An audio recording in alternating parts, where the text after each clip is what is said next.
Numa mesa de canto de um café movimentado no Leblon, bairro nobre do Rio de Janeiro, estava sentado em sua cadeira de rodas Antônio Mendes, um homem de 42 anos que já fora um dos maiores empresários de tecnologia do Brasil. Sua coluna, destruída em um acidente de helicóptero, o condenara a uma vida sem movimento abaixo da cintura. Os melhores médicos do país, de São Paulo a Nova York, haviam dado o mesmo diagnóstico: paralisia irreversível. Antônio, outrora intocável, agora enfrentava o peso de uma realidade que nem todo seu dinheiro podia mudar. Foi então que ela apareceu. Uma menininha de no máximo 6 anos, com um vestido simples mas impecavelmente limpo, aproximou-se da mesa. Não havia nada nela que lembrasse uma pedinte. Seus olhos, cor de céu em fim de tarde carioca, fixaram-se nos dele com uma intensidade desconcertante. Ela apontou para o prato com restos de um sanduíche de pão australiano e uma salada de rúcula intocada. "Me dá esses restos e eu te ensino a andar", disse ela com uma voz firme, quase adulta. Antônio ficou paralisado, não pelo choque da proposta, mas pela ousadia de algo tão absurdo. Em seus últimos 6 meses, desde o acidente que interrompeu sua trajetória meteórica, ele ouvira de tudo: curandeiros de Minas Gerais prometendo chás milagrosos, clínicas suíças com tratamentos experimentais, até startups de tecnologia médica oferecendo próteses futuristas. Mas restos de comida em troca da promessa de andar? Era a coisa mais ridícula que já ouvira. 6 meses antes, Antônio era o rei da tecnologia brasileira. Fundador da Mendes Tech, uma empresa que revolucionou o mercado de fintechs na América Latina, ele fechava contratos bilionários com bancos em São Paulo, Nova York e Londres. Sua foto estampava capas de revistas como Exame e Forbes Brasil, e sua mansão em Angra dos Reis era palco de festas lendárias. Ele acreditava que dinheiro e influência resolviam qualquer problema. Até o dia em que o helicóptero que o levava para uma reunião em Brasília caiu nos arredores de Goiânia. Ele sobreviveu por milagre, mas o preço foi alto: a mobilidade de suas pernas. Gastou milhões em clínicas no exterior, consultou neurocirurgiões renomados e testou terapias de reabilitação de ponta. Nada funcionou. Antônio soltou uma risada seca, quase amarga. Pegou o celular, desbloqueou a tela com um gesto rápido e abriu o aplicativo de pagamentos. Transferiu R$1.000 para uma conta qualquer, como quem joga moedas para um artista de rua, e disse: "Pega isso e vai embora, não estou com fome." A menina, no entanto, não se moveu. Seus olhos ignoraram o gesto como se o dinheiro fosse algo irrelevante, um objeto estranho que não fazia parte do seu mundo. "Não quero dinheiro", disse ela com a mesma clareza de antes. "Quero os restos. Em troca, te ensino a andar." A seriedade em sua voz fez Antônio parar. A risada morreu em sua garganta e a expressão debochada deu lugar a uma curiosidade que ele não sentia há meses. Pela primeira vez, ele a encarou não como uma criança qualquer, mas como alguém que carregava algo maior, algo que ele não conseguia decifrar. Seus olhos, profundos como o mar da praia de Copacabana ao entardecer, transmitiam uma certeza que desafiava qualquer lógica. Ao lado, numa mesa próxima, 2 homens observavam a cena. Eram João, seu assistente pessoal há mais de uma década, e Marcos, seu segurança particular. "Quer que eu tire ela daqui, chefe?" sussurrou João, já se levantando. "Ela tá te incomodando." "Não", respondeu Antônio com firmeza que surpreendeu até a si mesmo. "Fica onde está." Ele não sabia explicar por quê, mas aquela criança, que acabara de entrar em sua vida como um furacão, o prendia de uma forma que ninguém mais conseguira desde o acidente. Um silêncio pesado se instalou. O único som era o murmúrio das conversas no café e o barulho distante do trânsito na Avenida Ataúfo de Paiva. Antônio e a menina, que mais tarde ele descobriria se chamar Clara, se encaravam. O tempo parecia se arrastar, cada segundo carregado de uma tensão que ele não compreendia. Ele procurava em seu rosto algum sinal de trapaça, de brincadeira, mas só encontrava uma seriedade quase sobrenatural. Em sua mente, ele repassava todas as propostas absurdas que recebera nos últimos meses. Terapias com células-tronco em Dubai, rituais místicos em Salvador, até um guru indiano que prometia cura pela meditação. Nada se comparava àquela menina. 2 minutos se passaram, mas pareceram horas. Antônio respirou fundo como quem se prepara para mergulhar no desconhecido. "Tá bem", disse ele, a voz firme, mas com um tom de quem ainda duvidava de si mesmo. "Os restos são seus. Agora, me mostra o que você sabe fazer." Clara não esboçou nenhuma reação de vitória ou surpresa.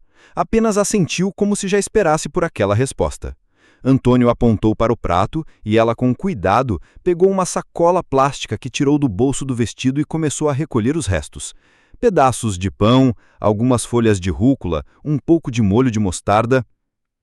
Antônio olhou para João, que o encarava com uma mistura de choque e incredulidade.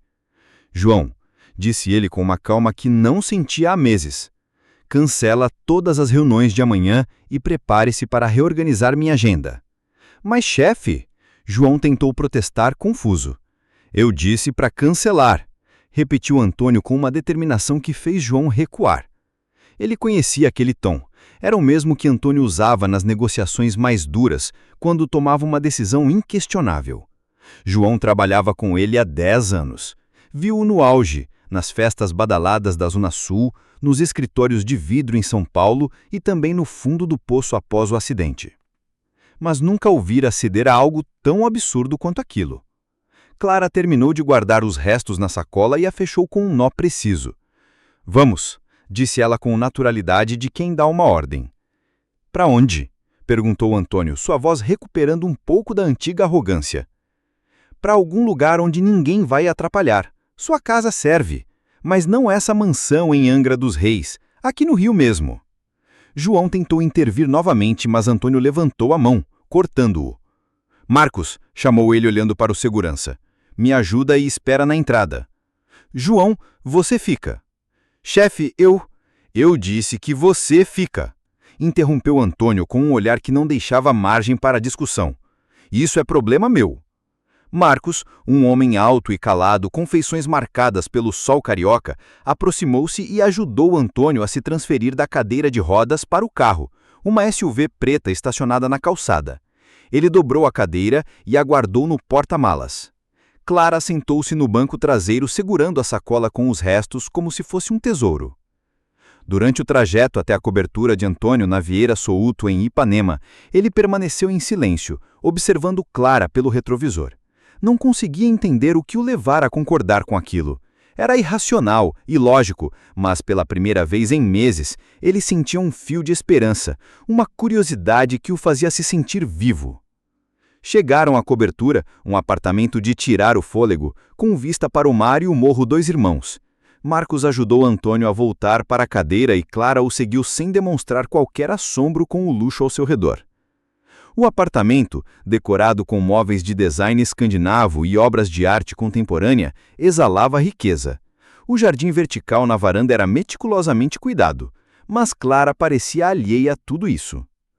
"Você disse que ninguém ia atrapalhar", afirmou ela, parando na entrada. "Preciso de um lugar onde eu possa trabalhar." "Estamos na minha casa. Aqui só tem a equipe de limpeza e eles não vão interferir." Clara olhou para a sacola em suas mãos e depois para Antônio. "Primeiro, me dá o que você prometeu", disse ela. Antônio franziu a testa, irritado. "Eu já te dei os restos. Leva para a cozinha." "Não", insistiu Clara. "Você tem que me dar. Faz parte do acordo. Você entrega, eu recebo. É a regra." Antônio a encarou por alguns segundos, tentando entender o que ela queria dizer. Por fim, cedeu. Pegou a sacola que estava ao lado da cadeira e a entregou a ela com um gesto lento, quase cerimonioso. Clara a segurou com as 2 mãos, como se fosse algo sagrado, e caminhou em direção à cozinha. "Marcos", disse Antônio, "vai com ela. Garante que ninguém mexa na sacola e que ela faça o que precisa." Marcos assentiu e seguiu Clara. Antônio ficou sozinho na varanda, olhando para o mar. Pela primeira vez em meses, ele não se sentia apenas um homem preso a uma cadeira. Sentia-se intrigado, quase vivo. 20 minutos depois, Clara voltou. as mãos vazias. E agora? Perguntou Antônio com um misto de curiosidade e impaciência. Agora você me dá papel e caneta, respondeu ela. Para quê? Porque é o próximo passo, a regra. Antônio balançou a cabeça, mas decidiu seguir o jogo. Ele manobrou a cadeira até seu escritório, um espaço repleto de tecnologia de ponta, monitores curvos, assistentes virtuais, projetores holográficos. Pegou um caderno e uma caneta Montblanc de sua mesa e entregou a Clara. Ela se sentou no chão, com as pernas cruzadas, e começou a desenhar. Antônio a observava, fascinado. Em um ambiente onde tudo era digital, Clara usava papel e caneta como se fossem as únicas ferramentas que importavam. Ela traçava linhas, símbolos estranhos, formas que pareciam não fazer sentido. 15 minutos depois, ela se levantou e entregou o caderno a Antônio. Na página havia um desenho complexo, uma espécie de teia com linhas que se cruzavam em padrões que ele não conseguia decifrar. No centro, uma figura circular, quase hipnótica. "O que é isso?" perguntou ele. "É o plano", respondeu Clara. "É como vou trabalhar. E é sua primeira lição." "Lição?" repetiu Antônio confuso. "Você vai sentar aí", disse ela apontando para a cadeira, "e olhar para esse desenho. Não se mexa, não fale, só olhe. Vou voltar em 1 hora." Antes que Antônio pudesse responder, Clara saiu do escritório. Ele ficou olhando para o caderno, atônito. Era uma brincadeira? Um truque psicológico? Ele estava pronto para descartar tudo como uma perda de tempo, mas algo o impedia. A certeza nos olhos de Clara, a convicção em suas palavras. Ele decidiu tentar. Sentou-se e fixou os olhos no desenho. Durante aquela hora, Antônio passou por um turbilhão de emoções. Primeiro, raiva. Raiva de si mesmo por cair naquele jogo absurdo. Raiva de Clara por fazê-lo sentir como um tolo. Depois, vergonha. O que seus funcionários, seus sócios, seus amigos pensariam se o vissem ali, olhando para rabiscos de uma criança? Mas aos poucos ele começou a notar algo. As linhas do desenho pareciam formar padrões, como se contassem uma história. Ele começou a enxergar conexões, repetições, um fluxo que parecia vivo. Sua mente, tão acostumada a números, contratos e estratégias, começou a se abrir para algo novo. Era como se o desenho estivesse falando com ele, mostrando algo que ele não conseguia nomear. Exatamente 1 hora depois, Clara voltou. "E aí?" perguntou ela sem rodeios. Eu vi algo", respondeu Antônio hesitante. "O que você sentiu?" insistiu ela. "O que está dentro de você. Esse é o começo, a primeira lição. Tudo tem um plano, uma ordem, e se você não seguir, não vai chegar a lugar nenhum." Ela pegou o caderno das mãos dele. "Amanhã tem a segunda lição, e ela não vai ser tão fácil." Clara virou-se e saiu do escritório. Antônio quis chamá-la, perguntar o que tudo aquilo significava, mas ela já havia ido. Ele ficou sozinho, na penumbra do escritório, com a vista do mar ao fundo. Pela primeira vez em meses, ele não se sentia derrotado. Sentia-se vivo, como se algo, por menor que fosse, tivesse começado a mudar. Antônio Mendes sabia que aquela menininha, Clara, que levara os restos de sua comida, havia lhe mostrado um caminho, e ele estava determinado a segui-lo. Pela primeira vez em meses, o amanhecer no seu apartamento em Ipanema não trouxe o peso da desesperança. Ao acordar, Antônio não chamou a empregada. Não pegou o celular para checar e-mails ou mensagens no WhatsApp. Em vez disso, com esforço, manobrou sua cadeira de rodas até a ampla janela da sala, com vista para o mar, e puxou as cortinas, deixando a luz do sol carioca invadir o ambiente. O reflexo do mar brilhava como se fosse um convite.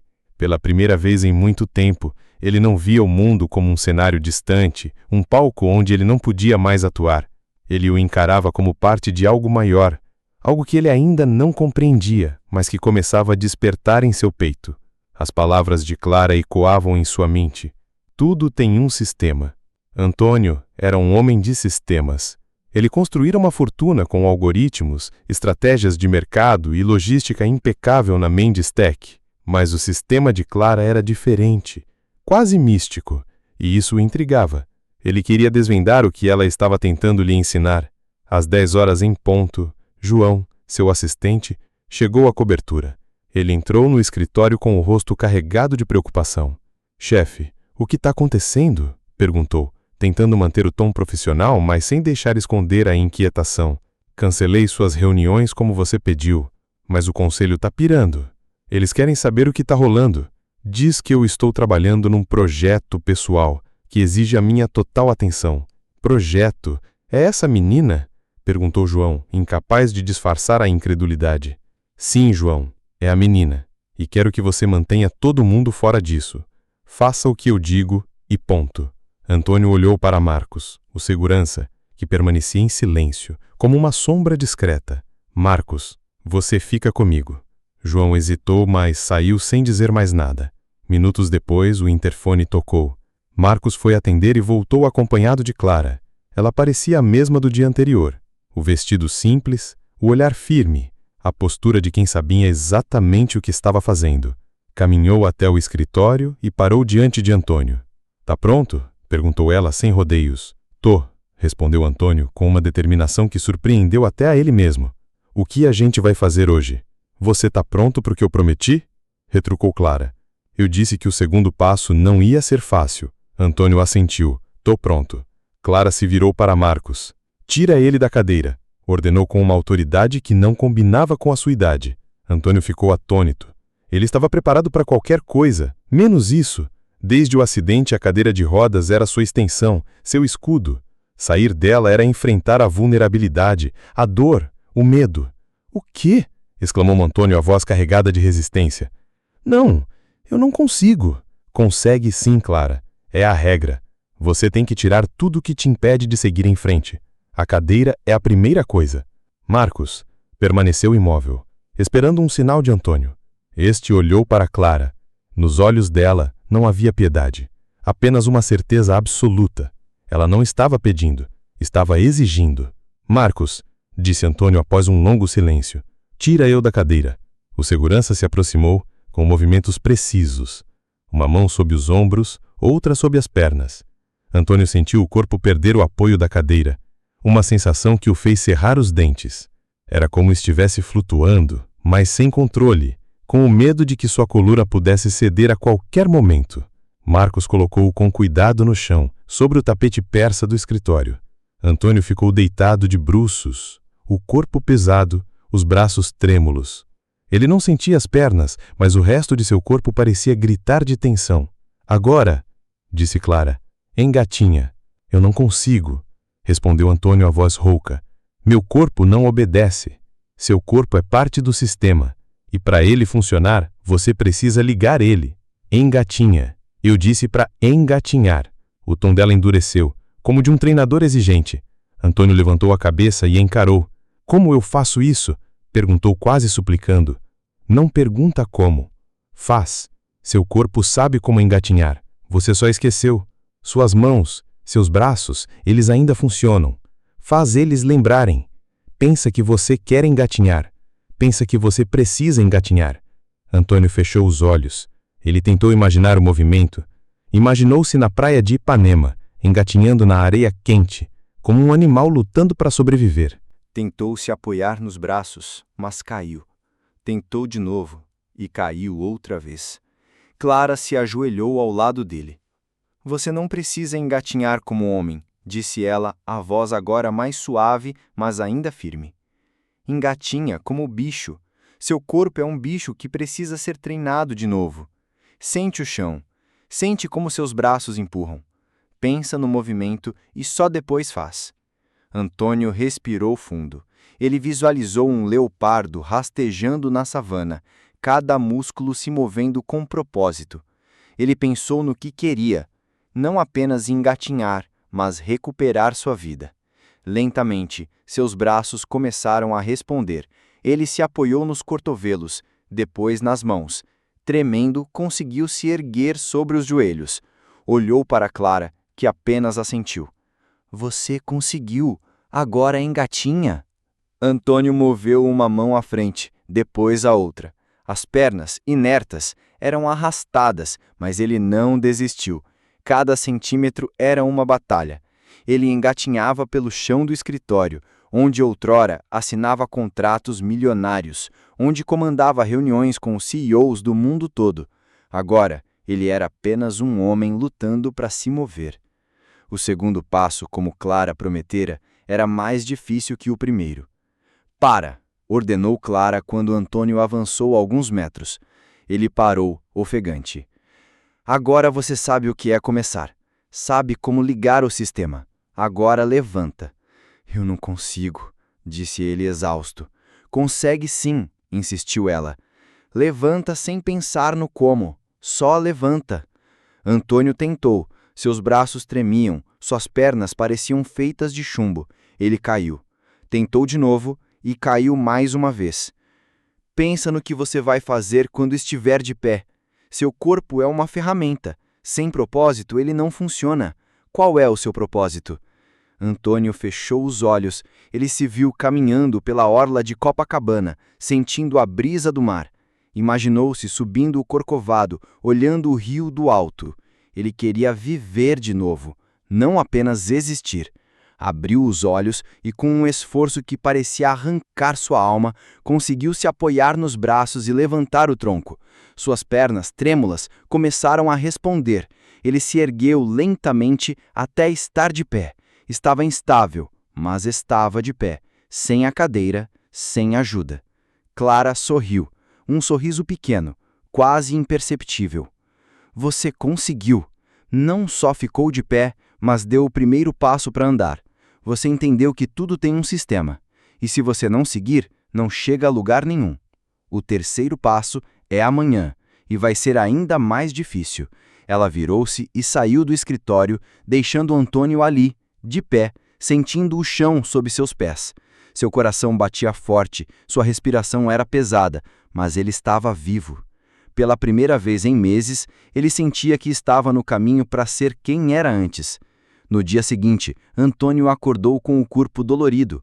Cada músculo protestava, mas era uma dor diferente, uma dor viva, como a de um atleta após um treino intenso. Ele não quis esperar no escritório. Com a ajuda de Marcos, foi para a varanda do apartamento, onde o jardim vertical e a vista para o mar criavam um cenário perfeito. Ele não tinha mais medo de ser visto. Estava pronto para o próximo passo, fosse ele qual fosse. João chegou às 10 horas, como sempre, mas Antônio não o dispensou. Fica, disse ele, quando João fez menção de sair. Você e Marcos. Quero que vejam. João olhou para ele, tentando entender o que estava acontecendo. Ele ainda duvidava, mas a determinação no olhar de Antônio o fez ficar. Às 10h05, Clara apareceu na entrada da varanda. Caminhava devagar, observando as plantas, o deck de madeira, a fonte pequena que gorgolejava ao fundo. Ela parou diante de Antônio, ainda na cadeira. Tá pronto? Perguntou. Tô, respondeu ele, com uma confiança que começava a enraizar. O que eu vou fazer hoje?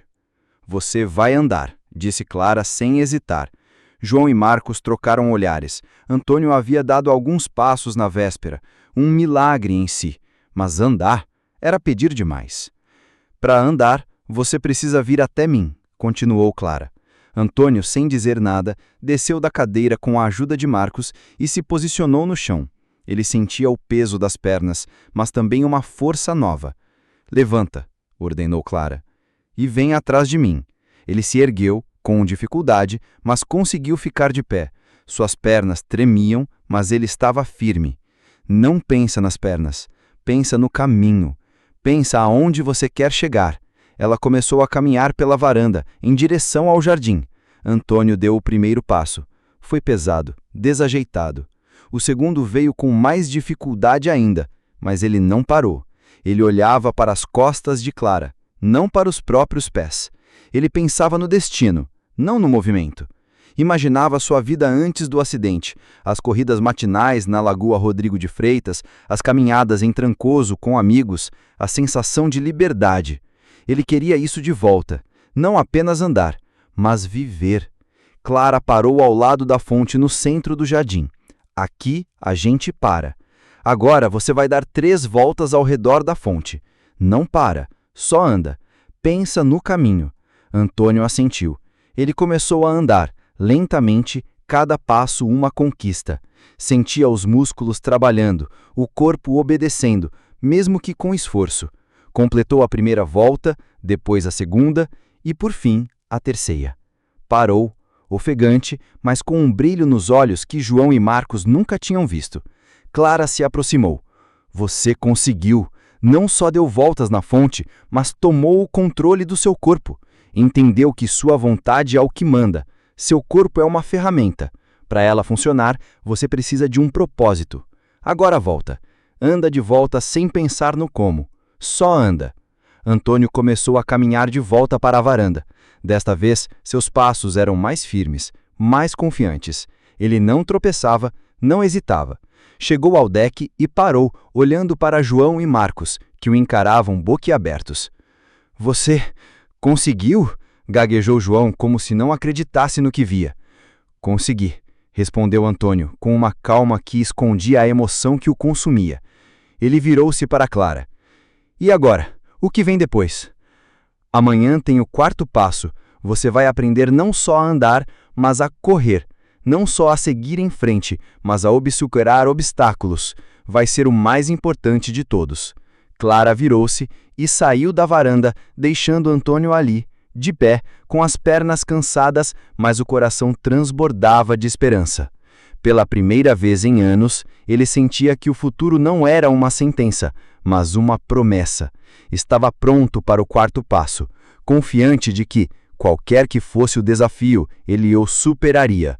Tinha certeza de que o sistema que Clara lhe ensinava não falharia. No dia seguinte, Antônio acordou com a sensação de que seu corpo finalmente lhe pertencia. Não era mais uma carcaça quebrada, mas um instrumento que obedecia a cada comando da sua mente. A dor muscular que o tormentara na véspera agora parecia um troféu, um rembrete do progresso conquistado. Ele não se sentia mais preso à cadeira de rodas, sentia-se livre. Essa era a maior vitória. Ele não apenas aguardava Clara, ele ansiava por sua chegada, faminto pelo próximo passo. Não importava quão impossível parecesse. João e Marcos chegaram pontualmente às 10 horas. Já não exibiam olhares de espanto, mas sim de curiosidade. Testemunhas do progresso incrível de Antônio, eles queriam saber o que viria a seguir. Antônio os esperava na varanda, o rosto sereno, mas firme. "Tô pronto", disse ele quando Clara apareceu. "O que eu faço agora?" "Você vai correr e vai superar obstáculos." João deixou escapar um suspiro de incredulidade. "Chefe, isso é loucura. Você mal começou a andar ontem." Ele não apenas andou, corrigiu Clara, sem sequer olhar para João. Ele seguiu um caminho. Agora, ele precisa superar os obstáculos que estão na frente dele. Esse é o sistema. Ela virou-se e caminhou em direção ao jardim, nos fundos da cobertura, onde uma trilha improvisada serpenteava entre árvores nativas, como ipês e jacarandás. A trilha era irregular, cheia de raízes expostas e pedras soltas. Clara carregava algumas tábuas de madeira, que dispôs cuidadosamente no caminho, criando barreiras. "Tira a cadeira", disse ela a Antônio. Sem hesitar, ele desceu da cadeira com a ajuda de Marcos. Suas pernas tremiam levemente, mas ele se mantinha firme, como se sempre tivesse feito isso. "Agora, você vai correr por essa trilha", continuou Clara. "Vai correr sem pensar em como. Vai correr porque quer correr, como se sua vida dependesse disso." "Mas eu não consigo pular essas tábuas", protestou Antônio olhando para os obstáculos. "São muito altas." "Não são altas", retrucou Clara. "São apenas obstáculos no seu caminho, e você precisa superá-los. Pensa que você pode. Acredita em você." Antônio a encarou.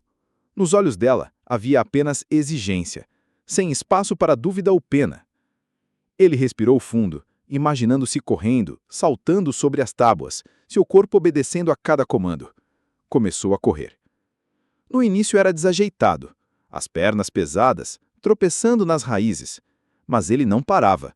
Correu como se fugisse de algo, como se cada passo fosse uma questão de sobrevivência. Ao se aproximar da primeira tábua, não pensou em como pular, apenas correu.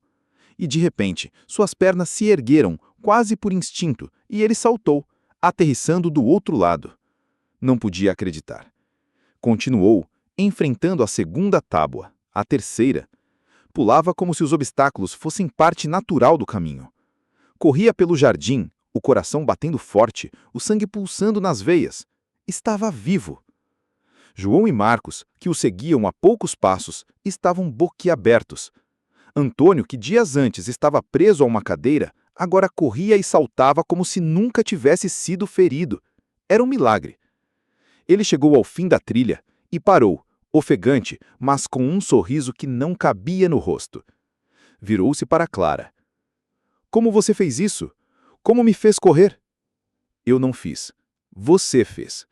Você entendeu que tem um propósito. Entendeu que seu corpo é um sistema e você só precisava seguir ele. Não eram as tábuas que você precisava superar, mas seus medos, suas dúvidas, sua fraqueza. Você acreditou em si mesmo e conseguiu. Ela se aproximou com um leve sorriso. Esse foi o quarto passo, o mais importante. Você não só aprendeu a andar, aprendeu a superar. Agora, está pronto para o último passo. Amanhã será o mais difícil. No dia seguinte, Antônio acordou com uma clareza absoluta. Não havia dúvidas em sua mente. As pernas que doíam após a corrida agora pareciam prontas para qualquer desafio. Ele não esperou por ajuda. Desceu da cama sozinho, apoiando-se nas mãos, e ficou de pé. Não sentia dor, apenas força. Uma força que não sentia há anos. Caminhou pelos corredores da cobertura. Cada passo firme, deliberado. O apartamento que antes parecia uma prisão, agora era seu novamente. Quando João e Marcos chegaram, encontraram Antônio andando pelo salão principal com uma confiança que os deixou sem palavras. Chefe, começou João, a voz tremendo de emoção. Tô pronto, cortou Antônio, ignorando o espanto. O que vem agora? Clara apareceu, como sempre, sem alarde. Você vai buscar sua meta. Já aprendeu a andar, a superar obstáculos. Agora, precisa aprender a enxergar seu propósito. Qual é o meu propósito? É o que você mais quer no mundo, respondeu Clara. O que você perdeu quando perdeu o movimento. O que você quer recuperar. Ela o levou ao escritório. Sobre a mesa estavam documentos, relatórios financeiros e projetos da Mendes Tech, intocados desde o acidente. Para Antônio, aquilo parecia pertencer a outra vida. Isso não é seu propósito, disse Clara, apontando para a mesa. São só ferramentas. Seu propósito é o que você fazia com elas. Eu construía impérios. Eu comandava o mundo. Você não comandava o mundo, corrigiu Clara. Você liderava pessoas. E agora precisa recuperar isso. Ela caminhou até a janela e abriu as cortinas. Lá fora, no jardim, estava o helicóptero de Antônio, parado desde o acidente. Ele não pilotava desde então. Não podia. Não sentia as pernas para operar os pedais. Seu propósito está ali, disse Clara. Você vai caminhar até ele, entrar e voar. Isso é impossível, retrucou Antônio. Não consigo pilotar. Não sinto as pernas. Você consegue. Seu corpo é uma ferramenta. Seu propósito é a sua vontade. Você só precisa querer. Só precisa acreditar. Antônio a encarou, dividido entre a dúvida e a confiança que ela lhe inspirava. Saiu do escritório e caminhou até o jardim, com passos firmes, como se nunca tivesse precisado de uma cadeira. João e Marcos o seguiam, atônitos. Ele chegou ao helicóptero, abriu a porta e sentou-se no assento do piloto. Suas pernas não sentiam os pedais, mas ele não desistiu. Fechou os olhos e imaginou-se voando, os pés pressionando os controles, o vento contra o rosto. Visualizou a liberdade. De repente, sentiu um formigamento nas pernas. Elas começaram a se mover, quase por vontade própria. Ele pressionou os pedais. Ligou o motor e o helicóptero rugiu. Ele decolou, sobrevoando a cobertura, o jardim, a orla de Ipanema. Estava voando, como se nunca tivesse parado. Aterrissou no mesmo lugar, desligou o motor e abriu a porta. Olhou para Clara, que o observava com uma calma inabalável. Você conseguiu. Não só voou, mas recuperou o que perdeu. Entendeu que seu propósito é o que te move. Seu corpo é uma ferramenta e sua vontade é o motor. Entendeu que tudo tem um sistema, e se não seguir ele, nunca alcançará nada. Você se curou. Clara se aproximou. Eu te dei tudo o que podia. Mostrei o caminho. Agora, você segue sozinho. Quem é você? Perguntou Antônio, a voz carregada de emoção. Eu não sou ninguém. Eu sou só uma ferramenta, um sistema, uma chave. Agora, você precisa abrir a porta. Para onde você vai? Perguntou ele enquanto ela se dirigia aos portões. Para algum lugar onde precisem de mim. Onde tiver alguém que perdeu a si mesmo. Alguém que precisa encontrar o caminho. Ela desapareceu além dos portões. 2 anos se passaram desde aquele dia. 2 anos desde que Antônio Mendes voltou a se sentir humano. 2 anos desde que deu seu primeiro passo, correu pelo jardim, pilotou seu helicóptero e, sobretudo, recuperou sua vida. Sua transformação foi vista por todos. Mas só João e Marcos sabiam a verdade por trás dela. Antônio deixou de ser um recluso. Seu nome voltou às capas de revistas, mas não mais como magnata de tecnologia, e sim como filantropo. Durante esses 2 anos, Antônio procurou Clara. Contratou detetives, vasculhou câmeras de segurança, usou todos os recursos da Mendes Tech. Mas não havia rastros dela. Era como se Clara nunca tivesse existido. Um fantasma que apareceu para devolver o que ele perdera e sumiu, deixando-o transformado. Sua vida mudou completamente. Ele vendeu a maior parte da Mendes Tech, mantendo apenas o suficiente para viver confortavelmente. Redirecionou sua fortuna para a filantropia. Construiu abrigos para moradores de rua e no Rio. Criou fundos para tratar crianças com doenças raras. Abriu centros de reabilitação para pessoas com deficiência. Ele fazia tudo para ajudar quem, como ele, já havia perdido a esperança. Ele viajava pessoalmente para seus projetos. Não temia mais os olhares curiosos. Dirigia-se o porte pelas ruas do Rio.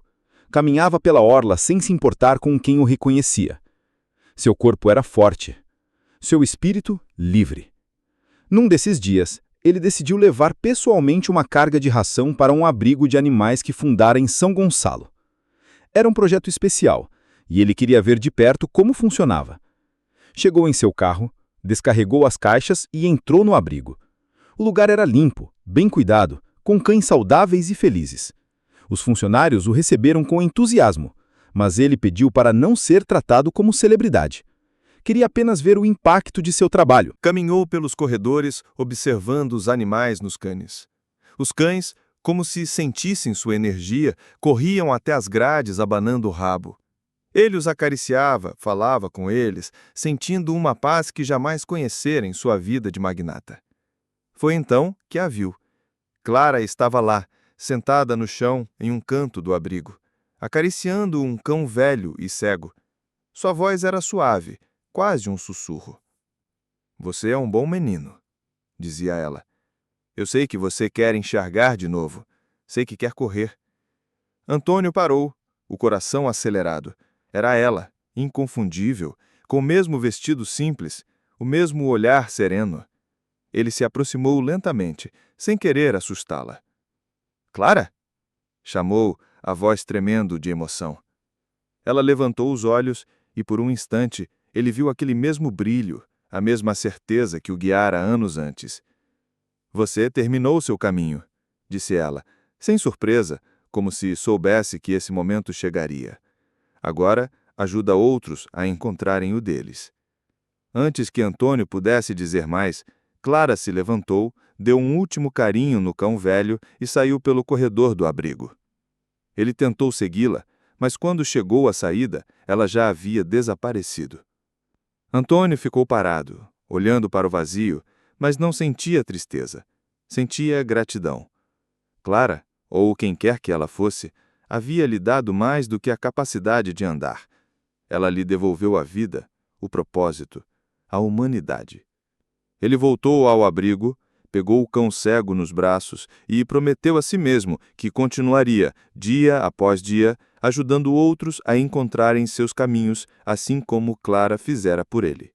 Você só precisa acreditar. Você só precisa querer. O coração de Antônio Mendes parou por um instante. Ele reconheceu aquela voz, aquela certeza calma. Caminhou mais perto e ali, no canto do abrigo em São Gonçalo, ele viu o rosto dela. Era Clara. Ela se virou para ele, os olhos sem surpresa, apenas com a mesma serenidade que o guiara anos antes.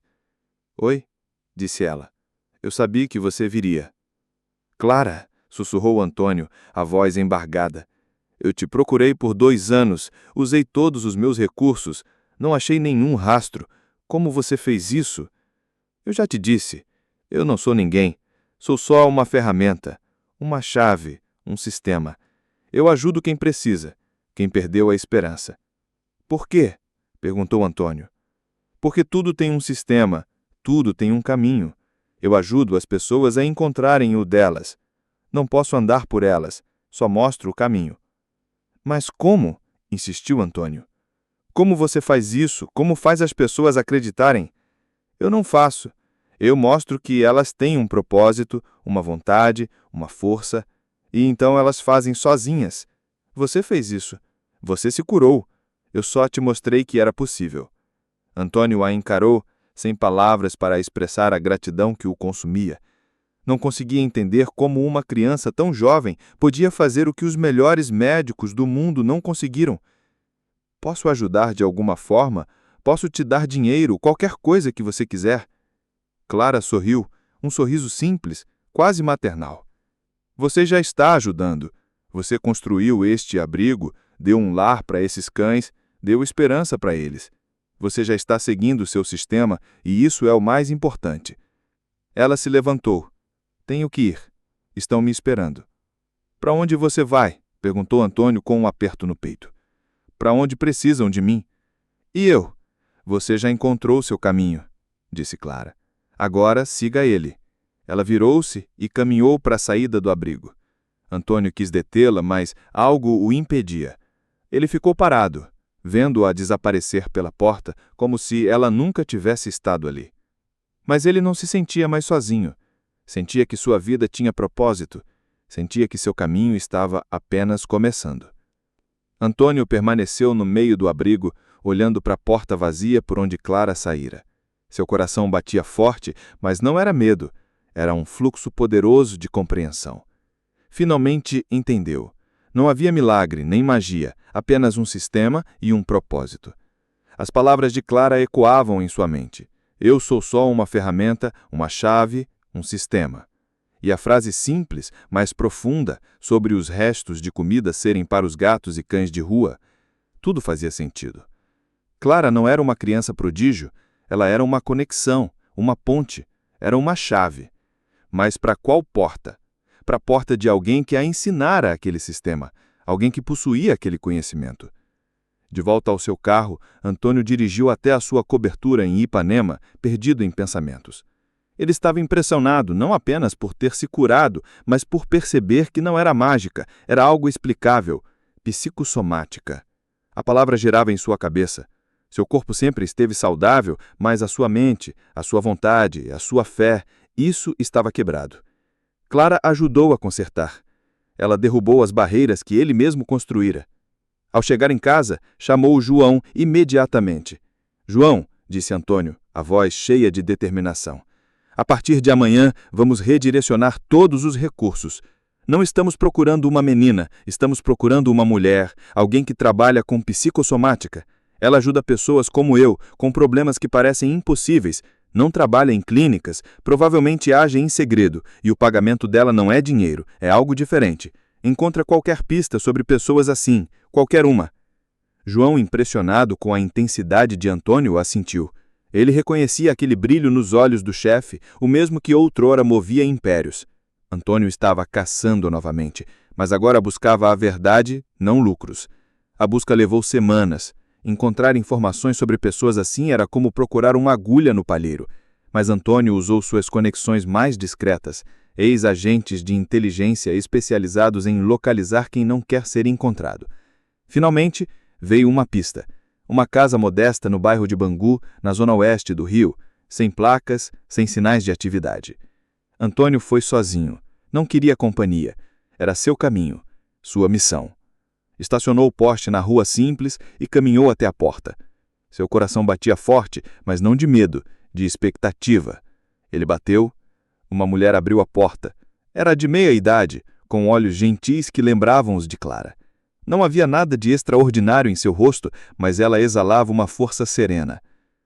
"Você é Antônio Mendes?" perguntou ela. "Sim", respondeu ele, surpreso por ela saber seu nome. "Entre. Eu sabia que você viria. Clara falou de você. Eu sou Eliana, mãe dela." Antônio entrou.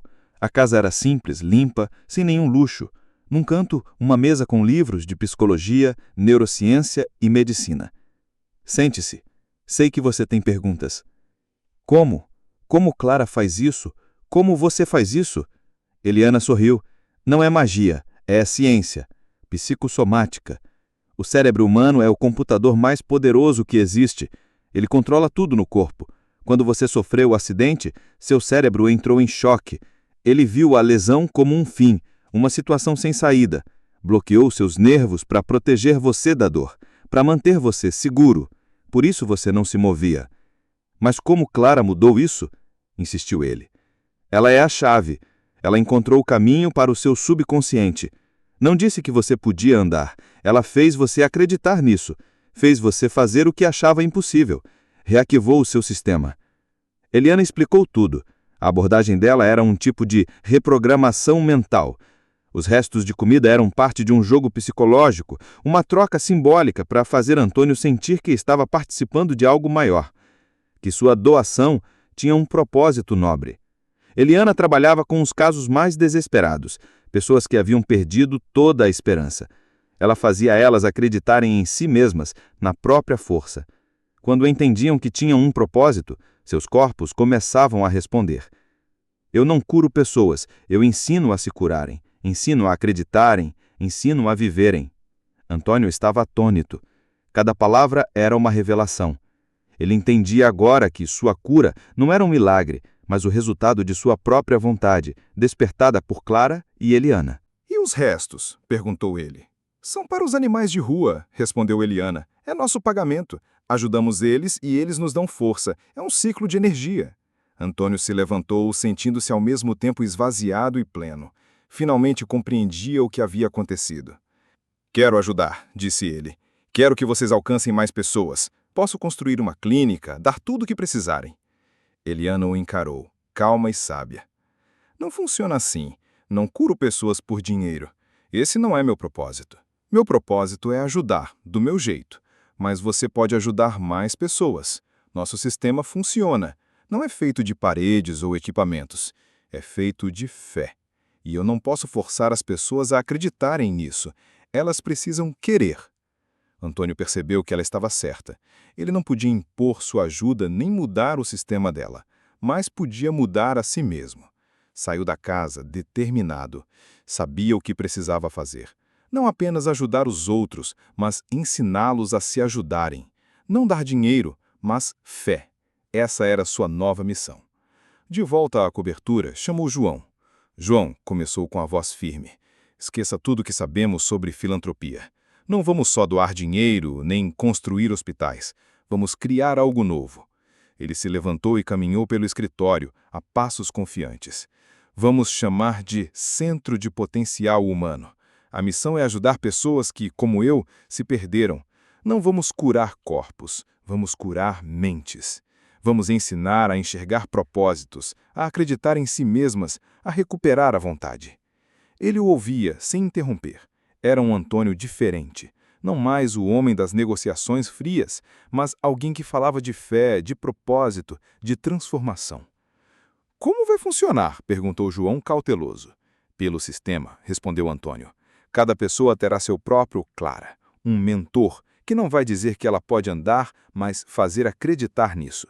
Teremos 4 passos. O primeiro é dar fé. O segundo, fazer-se mover. O terceiro, ensinar a superar obstáculos. E o último, o mais importante, encontrar um propósito." Ele descreveu o plano com entusiasmo.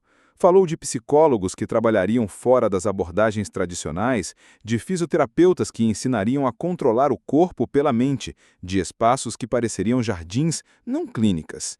O centro não cobraria dinheiro. A taxa seria simbólica. Cada pessoa traria algo valioso para ela, algo que doaria por sua meta, e isso seria usado para ajudar outros, como ração para animais de rua. João estava impressionado. Antônio não queria apenas fazer caridade, queria mudar o mundo. No dia seguinte, Antônio voltou à casa de Eliana. Estava nervoso, mas determinado. Sabia que precisava dela para que seu plano funcionasse. Ela não era apenas uma especialista, era a origem do sistema. Bateu à porta, Eliana abriu como se o esperasse. "Eu sei por que você veio", disse ela, convidando-o a entrar. "Quero que você lidere isso comigo. Quero criar esse centro, mas ele precisa da sua visão, do seu sistema. Sem você, não vai funcionar." Eliana sorriu, com a mesma calma de Clara. "Não precisa de mim, Antônio. Você já tem o sistema. Eu te ensinei, Clara te ensinou. Agora, você é a chave. Vá e abra a porta para outros." Antônio tentou argumentar, mas ela levantou a mão, interrompendo-o. "Você já está fazendo o que precisa. O Centro de Potencial Humano é o seu caminho. Não é sobre clínicas ou dinheiro, é sobre pessoas. Ensine-as a acreditarem como você aprendeu. Esse é o sistema." Antônio saiu da casa com uma mistura de frustração e clareza. Eliana não aceitaria liderar, mas lidera algo maior, a certeza de que ele podia carregar o sistema adiante. Ele voltou para o carro, olhando para o horizonte do rio. Sabia que seu caminho estava apenas começando. Ele não seria apenas um doador, mas um guia, alguém que ajudaria outros a encontrarem suas próprias chaves. O Centro de Potencial Humano começou a tomar forma meses depois. Não era uma clínica, mas um espaço verde nos arredores do rio, com trilhas, jardins e salas que pareciam mais ateliês do que consultórios. Cada pessoa que chegava trazia algo simbólico, uma foto, um objeto, um pedaço de sua história, e isso era doado para causas como abrigos de animais ou apoio a comunidades carentes. Os mentores, treinados com base no que Antônio aprendeu com Clara e Eliana, guiavam os participantes por 4 passos: acreditar, mover-se, superar e encontrar um propósito. Antônio supervisionava tudo, mas também participava. Caminhava com os outros pelas trilhas, compartilhava sua história, mostrava que o impossível era apenas uma barreira mental. Ele não encontrou Clara ou Eliana novamente, mas sentia a presença delas em cada pessoa que ajudava. Sua vida, outrora definida por lucros e poder, agora era movida por um propósito maior: ser a chave para os outros, assim como Clara fora para ele. E em algum lugar, ele sabia que Clara e Eliana continuavam, abrindo portas para aqueles que ainda precisavam encontrar seus caminhos. "Você quer comprar meu sistema?" "Não", respondeu Antônio Mendes com firmeza. "Quero oferecê-lo ao mundo, com sua ajuda." Ele sentou-se à mesa simples da casa de Eliana em Bangu e começou a compartilhar sua visão. Não falava de dinheiro ou fama, mas de pessoas. Pessoas que sofriam, que haviam perdido a esperança, que não sabiam mais como viver. Ele explicou que o sistema dela poderia alcançá-las, mas não conseguiria impactar tantas vidas se permanecesse confinada àquela casa modesta. Falou de transformar milhares, talvez milhões de vidas. Disse que essa seria a nova missão deles. Eliana o ouviu com atenção, sem interromper. Seus olhos, serenos, brilhavam com um leve interesse. Ela fazia perguntas, buscava detalhes, queria entender o que movia Antônio. E viu que não era poder, mas um desejo genuíno de ajudar. Não será uma clínica, não será um hospital. Será um lugar onde as pessoas aprendem. Aprendem a acreditar, a viver, a encontrar seu propósito. Será sua criação. Você será a mãe disso. Eu só forneço os recursos. Eliana se levantou e caminhou até a janela, olhando para a rua calma de Bangu. Pensava. Antônio esperava, sabendo que era a decisão mais importante de sua vida. Sabia também que ela precisava tomá-la sozinha, sem pressão. "Eu aceito", disse ela, virando-se para ele. "Mas nos meus termos. Nada de luxo, nada de propaganda, nada de dinheiro.